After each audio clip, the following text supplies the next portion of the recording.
Oke, kita akan melanjutkan kepada secara overview ya, jadi secara whole gitu kan. Pengakuan Indonesia pertama sampai yang ketujuh. Ketujuh juga pengakuan Indonesia. Jadi itu tuh pengakuan Indonesia pertama dan ketujuh itu pas ya. Kok bisa angka tujuh? Nah, itu juga sesuatu yang luar biasa juga.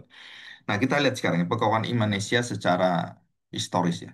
Dan juga pergumulan-pergumulan dan bagaimana latar belakangnya serta keputusan konsili apa. Ini ada tujuh keputusan konsili dan latar belakang hal-hal yang menentang atau yang menggoncang gereja.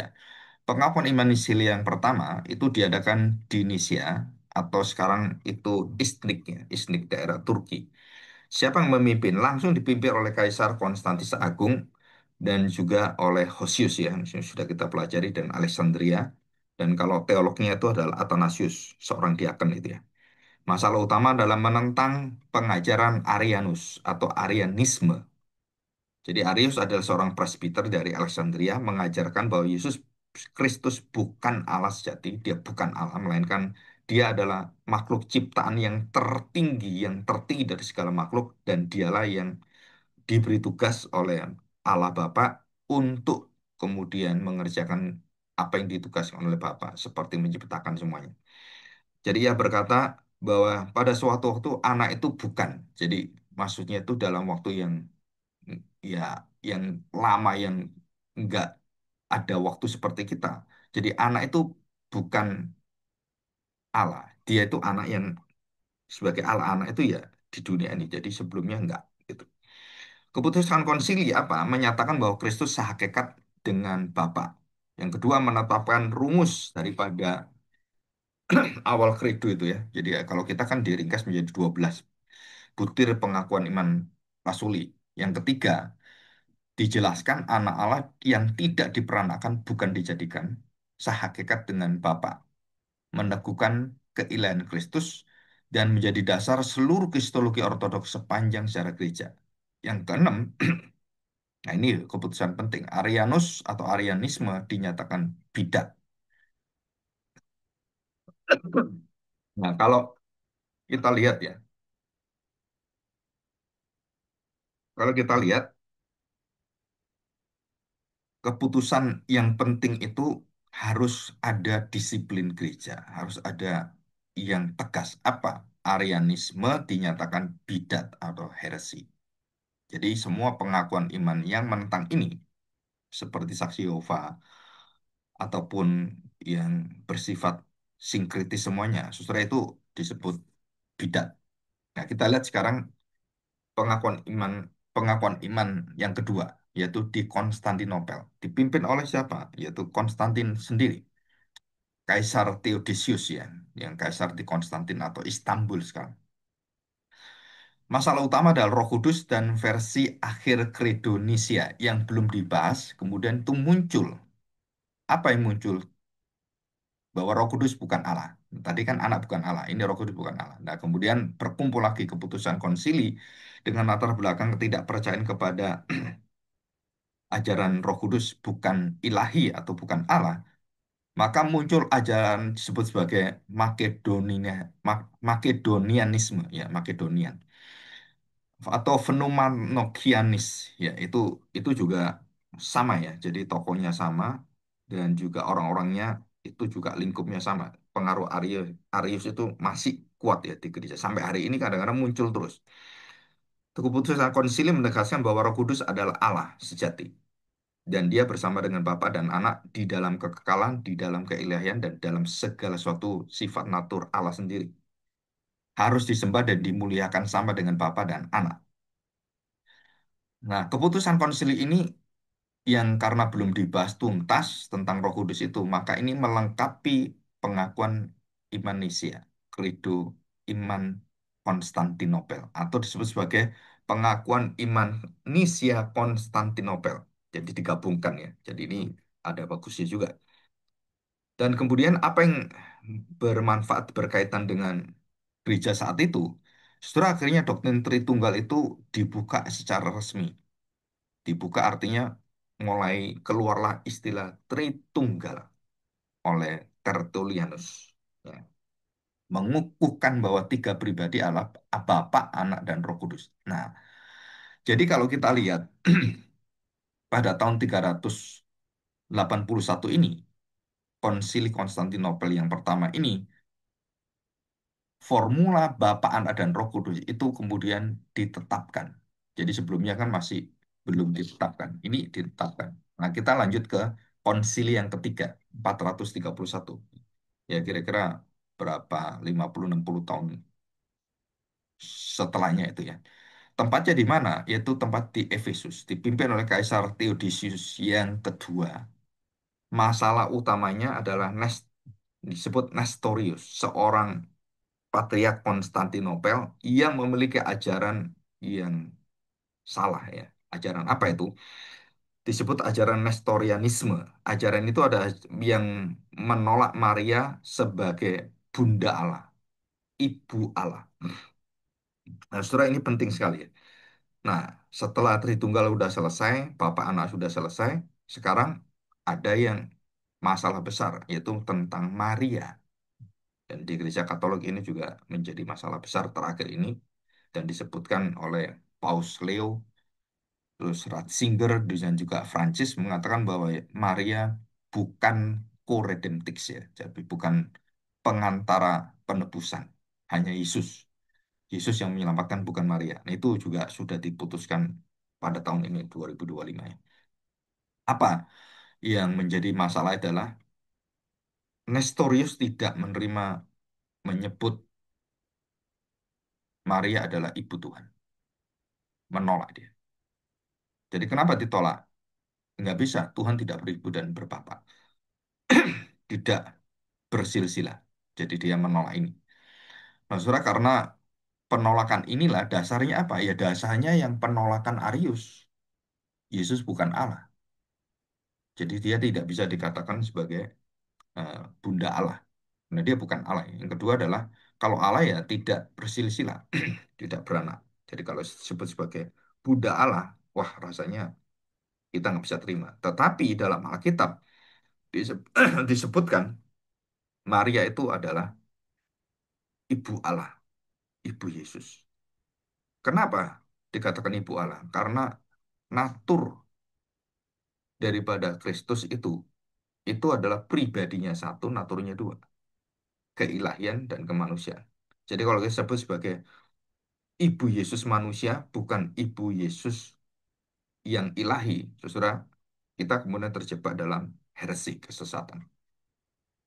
Jadi Ibu Allah itu karena kesatuan satu pribadinya yang memiliki dua natur, ya. Oke, kita lanjutkan ya. Kita lanjutkan. Keputusan konsilinya terus apa? Nah, sebelum kita melihat keputusan konsili, Nestorius berpendapat Yesus memiliki dua pribadi yang terpisah, satu ilahi dan satu manusia. Jadi satu ilahi, satu manusia yang membedakan ada dua pribadi, bukan satu pribadi. Jadi ibu Allah itu ya Allah tidak beribu. Kalau Yesus beribu ya dia setuju, tapi yang ilahinya dia nggak setuju. Nah itu ditolak ya, karena memisahkan dua natur dan menjadi dua pribadi. Nah kalau kita dua natur bukan dua pribadi. Keputusan konsili menegaskan bahwa Kristus satu pribadi, prosopon. Prosopon itu satu pribadi. Dan memiliki dua natur yang bersatu secara hipostatik. Nah, nanti kita pelajari hipostatik apa? Tidak berubah, tidak bercampur, tidak terpisah, dan tidak istilahnya orang itu terpecahkan, ya, atau saling bertentangan. Tapi satu kesatuan serasi. Maria benar disebut Theotokos, pembawa atau boleh katakan ibu Allah, ya, pembawa lahirnya Kristus dalam rahimnya. Bukan sekedar Kristotokos, tetapi Theotokos, pembawa Kristus pada manusia. Jadi di situ dua pribadi itu dipisahkan di dalam pengakuan manusia yang di Efesus itu satu, bukan dua pribadinya. Sehingga signifikansinya apa gitu ya. Jadi dampak dalam pengertian kita jadi orang-orang percaya itu dalam gereja itu apa. Nah, Saudara di sini mulai dalam pengakuan konsili nih Efesus setelah Nisia itu kesatuan pribadi Kristus atau unity of person in Christ itu akhirnya menjadi bulat dan mengkristal menjadi satu formula yang baru dan menjadi pengajaran yang menjadi dasar seluruh kepercayaan iman Kristen. Yesus adalah satu pribadi dan memiliki dua natur, Allah dan manusia, ilahi dan manusiawi. Menolak pandangan Yesus adalah dua pribadi atau cuman satu pribadi seperti Arius gitu ya.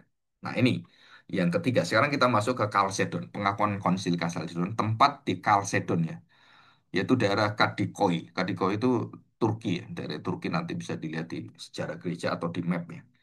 Langsung dipimpin oleh Kaisar Marsion. Masalah utama, hubungan natur ilahi dan manusia Kristus diperdalam. Kenapa? Karena ada muncul eutikaniasme, jadi monofisitisme, jadi fisik ya. Ia menekan Kristus hanya memiliki natur ilahi setelah inkarnasi, natur manusianya itu terserap, hilang, terserap ke ilahinya. Jadi ilahinya lebih kuat.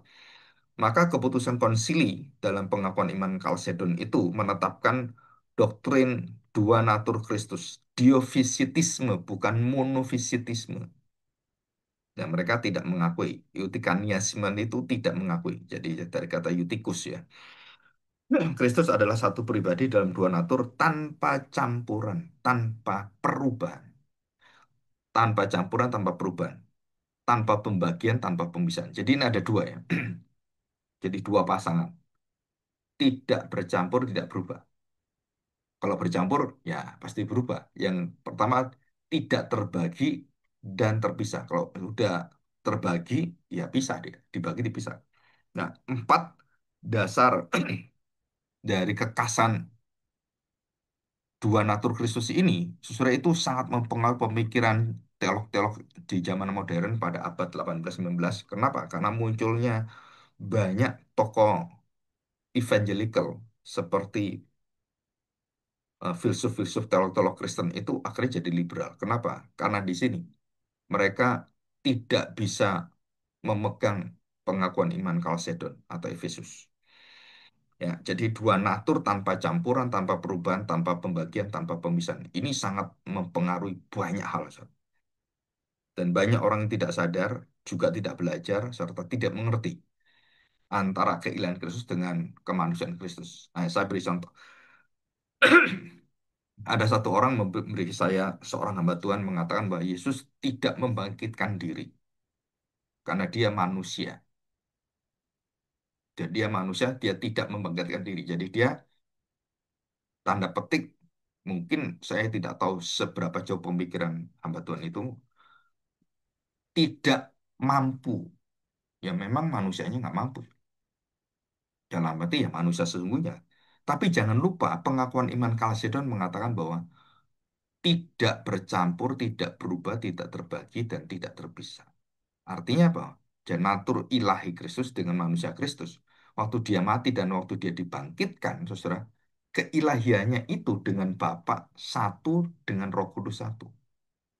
Jadi soalnya Bapak menciptakan, anak juga menciptakan. Bapak membangkitkan, ya anak juga ikut membangkitkan. Jadi membangkitkan dirinya sendiri. Ada satu perkataan Tuhan Yesus mengatakan, aku berhak memberikan nyawaku, aku berhak mengambilnya. Nah, istilah mengambil ini adalah istilah, ya dia berhubungan dengan kebangkitannya. Dia bisa memberi, dia bisa mengambil. Termasuk dirinya diserahkan dan kemudian diambil. Di dalam Alkitab dikatakan Roh Kudus membangkitkan, Bapa membangkitkan. Terus Yesus, ya karena dia dalam pengertian sebagai manusia, maka tidak dikatakan secara eksplisit Yesus membangkitkan diri sendiri, nggak ada ayatnya itu gitu. Nah, berarti Yesus tidak bisa membangkitkan tubuhnya sebagai manusia. Nah, saudara, ini adalah kesalahan yang sudah diputuskan oleh Kalsedon. Jadi saya harapkan orang-orang yang membuka diri kepada satu keharmonisan itu kemudian dipisahkan, itu membawa dampak yang besar. Nanti tambah lama dia tambah besar, akhirnya menjadi tidak seimbang dan bertentangan. Oke, maaf ya. Saya agak ada sedikit batuk. Nah, kita melihat sekarang landasan keputusan konsili ini menjadi landasan secara kristologi ortodok yang sampai hari ini yang dipegang oleh baik Katolik, Ortodoks Timur, Barat, dan juga para tokoh reformator ya, atau teologi reform, teologi reformasi. Disebut sebagai Chalcedonian Definition of Faith. Ya. Yang kelima sekarang, Konsili Konstantinopel yang kedua.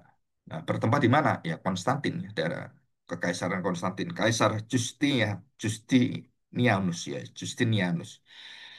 Yang pertama, masalah utama adalah penafsiran dari Origen dan penafsiran Chalcedon, ajaran Origen itu ya, yang kemudian diperdebatkan.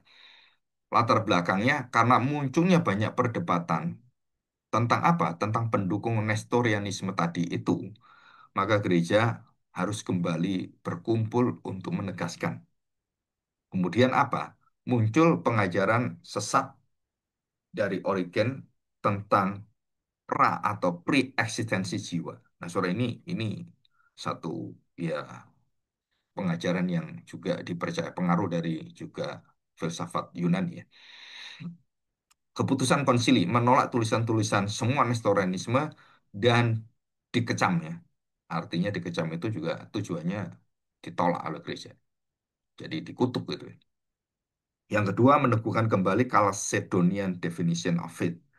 Dengan apa? Dengan penekanan kesatuan natur dari Kristus dalam pribadi yang satu. Jadi tidak bisa mengatakan bahwa pre-eksistensi jiwa Yesus itu dikatakan sudah ada sebelumnya. Dan kalau kita lihat, dan termasuk semua pengertian-pengertian itu kemudian ditolak oleh gereja. Nanti kita pelajari tentang pikiran Origen, tentang pra-eksistensi jiwa itu apa, pengaruhnya nanti kemana. Ya, kita lebih fokus pada permasalahan umum tentang konsili-konsili ini. Nah, saudara, dengan adanya keputusan konsili ini, maka gereja menegaskan kembali ortodoksi Kalsedon itu dipegang dan tidak menerima atau menolak semua yang melawan itu. Seluruh pandangan gereja kemudian disatukan kembali kemanusiaan dan keilahian Kristus secara lebih baik, lebih harmonis, dan lebih dewasa. Sekarang kita masuk pengakuan iman konsili yang ke-6. Konsili Konstantinopel yang ketiga, 680, cuman setahun ya, 681. Tempat tetap di Konstantin, jadi hampir semuanya itu daerah Konstantin ya. Kaisarnya adalah Konstantinus yang keempat. Masalah utama adalah monotelitisme. Monotelis. Kehendak Kristus. Ini semua tentang Kristus ya. Hampir pokoknya tentang Kristus. Jadi kalau saudara mau jujur, gereja nanti banyak dihancurkan itu dalam pengertian keilahian dan kemanusiaan Kristus serta semua yang berkaitan dengan Kristus. Jadi Kristus tidak lagi menjadi pusat Christ Center Church atau Christ Center Life, tetapi dipecahkan semuanya. Ya, latar belakang konsili ini diadakan, ada kelompok Kalsedonian Monofisit yang munculkan kompromi ajaran monotelitilisme. Jadi tujuannya dari telo ya, bahwa Kristus hanya memiliki satu kehendak. Jadi kehendak itu boleh ada dua ya, bolema dan telema. Jadi teletisme, kehendaknya itu cuman satu. Kalau eh, dia satu pribadi ya satu, bukan dua kehendak. Keputusan konsili menyatakan bahwa Kristus memiliki dua kehendak, telema, dan dua tindakan energia, tindakan Allah dan tindakan manusia, ilahi dan manusiawi, kehendak ilahi dan kehendak manusiawi. Tapi pribadinya satu. Bagaimana itu bisa? Sesudah itu semua adalah keharmonisan di dalam kuasa pribadi Kristus. Dan kita tidak bisa menjelaskan secara detailnya apa gitu ya. Terus bagaimana rasanya, itu semua adalah Kristus. Kita hanya diberitahu tentang kebenaran ini dan kita imani. Yang kedua, menyatakan bidat, ya, bukan hanya heresi, tapi bidat kepada gerakan pengajaran monotelitisme. Ini penting sekali. Sehingga gereja semakin diperkuat dan doktrin Kristologi tentang kemanusiaan keilahian Kristus sampai kepada kehendaknya, saudara itu semakin jelas. Apa yang jelas? Penegasan tentang kehendak yang dui will, ya, kehendak ganda dalam satu pribadi. Dan dua kehendak tidak bercampur, tidak terbagi, tidak terpisah, dan tidak berubah. Saudara masih ingat itu ya? Menjaga keseimbangan antara keilahian dan kemanusiaan Kristus. Dan tidak juga berperan saling merendahkan satu sama lain. Ya, tidak ada karena pribadinya satu pribadi kalau dia menggunakan kuasa ilahinya, nah itu setelah itu semua dia yang mengaturnya atau disebut sebagai eh, dia yang mengaturnya, idiom communicatum. Jadi secara komunikasionya itu ya yang bisa adalah Kristus yang bisa mengaturnya. Kapan dia memerankan ini, kapan dia menyatakan keilahiannya, itu semua dia seturut dengan kehendak Bapa. Oke, sekarang pengakuan yang terakhir. Tempat di Nisia ya, kembali ke Nisia dan dipimpin oleh Ratu Irin dan Patriark Tarasius. Masalah utama adalah ikonoklasme. Nah, ini tentang ibadah ya. Apa itu? Munculnya di gereja, masuknya bentuk-bentuk kesenian ya, seperti gambar dan patung semuanya itu ya. Boleh nggak masuk dalam gereja untuk eh, sebagai pengantara lah, sebagai pusat daripada kalau kita ibadah ada gambarnya, ada patungnya itu kan lebih terwujud gitu. Ikonoklasme atau ikonoklasm menentang penggunaan gambar Kristus, Maria, dan para kudus karena dianggap menyembah berhala. Namun, pihak lain membela bahwa penghormatan terhadap ikon berbeda dari penyembahan berhala. Nah, putusan konsili gimana? Menegaskan bahwa penghormatan terhadap ikon bukanlah penyembahan, melainkan penghormatan kepada pribadi yang diwakilinya. Nah, surat ini yang akhirnya ditentang dan juga diperbaiki oleh gerakan reformasi. Jadi segala bentuk buatan manusia, tangan-tangan manusia yang eh, membentuk serupa dengan manusia seperti tiga dimensi patung dan pahatan, surah itu kemudian dilarang. Kenapa gereja Katolik salibnya ada Kristus, Protestan nggak ada patungnya? Ya, surah karena ini. Jadi yang dari Protestan itu melarang bentuk segala sesuatu yang berwujud tanda petik yang bentuk yang fisik secara manusia. Tapi kalau gambar dan itu sebagai satu ikon itu nggak ada masalah. Tapi bukan untuk penyembahan, tapi untuk penghormatan itu nggak masalah. Jadi kalau saya pelukis gambar Tuhan Yesus dengan pandangan saya, dengan imajinasi saya gitu, itu nggak masalah. Itu bukan Kristus, itu cuma ikon, itu cuma gambaran. Jadi harus mengatakan itu gambar, bukan menjadi ini ya penyembahan berhala. Oh iya itu ada air mata Maria menetes berdarah gitu kan. Nah itu menjadi mistik. Ditolak oleh gereja reformator kemudian hari. Nah, membedakan antara latria dan dulia. Apa latria? Penyembahan hanya kepada Allah. Itu latria. Dulia, penghormatan pada orang kudus, ikon itu tidak dilarang. Ya. Jadi memulihkan kembali penggunaan ikon dalam ibadah pada zaman itu ya. Jadi yang gambar-gambar kalau kita lihat gereja Ortodoks itu ada gambar ya yang dari kaca itu yang berwarna-warni dan juga warnanya punya arti. Kalau biru itu siapa manusia, kalau merah itu tentang apa, kalau putih tentang kekudusan dan semuanya ada artinya semua dan bukan sembarangan. Bisa nggak itu hal itu diterima? Konsili ini mengatakan boleh dan diterima, ya. Tapi kemudian dalam gereja gerakan reformasi itu tidak diterima, termasuk yang kaca itu pun itu juga sebenarnya bukan penyembahan tapi ikon. Ikon itu jadi hiasan ya, boleh. Jadi tidak menjadi tempat kita apa memfokuskan doa di situ itu tidak diperbolehkan. Nah, ini yang berbeda. Kemudian akibatnya apa dan juga peranannya dalam gereja kemudian apa yang akan terjadi. Saudara, gereja menekankan peran inkarnasi Kristus sebagai dasar sahnya representasi secara visual. Jadi karena Kristus manusia, mau tidak mau, ya dia bisa digambar. Dia bisa diwujudkan dalam seluruh bentuk, baik itu lagu, baik itu bentuk daripada musik, kemudian pahatan, patung, patung juga bisa, dan kemudian gambar-gambar, ikon-ikon itu diperbolehkan. Jadi Pak, boleh nggak saya bikin patung Tuhan Yesus? Selama itu bukan untuk penyembahan berhala, pusat penyembahan patung itu silakan. Patung-patung itu. Jadi karena dia manusia. Nah, itu intinya inkarnasi. Mengakhiri periode pertentangan ikonoklas ya, kontroversi. Terus menjadi penutup 7 konsili ekumenis klasik dan selesailah di sini. Jadi inti dasar iman Kristen, pengakuan iman itu adalah lebih dari 4 pengakuan iman itu membahas tentang kristologi. Jadi ini penting 1000 tahun itu, saudara. Itu 4 tema ini menguasai seluruh tema. Jadi kalau kita lihat kenapa Kristus menjadi penting yang nanti juga akan menjadi pertentangan, perdebatan, dan kemudian dihancurkan oleh gerakan anti Kristus. Nah ini, saudara. Ini kita pelajari penting. Jadi kita hari ini belajar tentang pentingnya kristologi di dalam pengakuan iman. Karena yang bisa ditembak, diserang itu adalah kemanusiaan Kristus, yang dia juga adalah ilahi. Karena tidak ada manusia pun yang seperti Kristus. Dan tidak ada Allah atau ilah yang seperti Kristus. Allah menjadi manusia dan bukan manusia menjadi Allah. Dan semua manusia akhirnya menjadi serupa dengan Allah. Surah ini satu keputusan penting. Oke, kita akan tutup dalam doa yang kita bersyukur.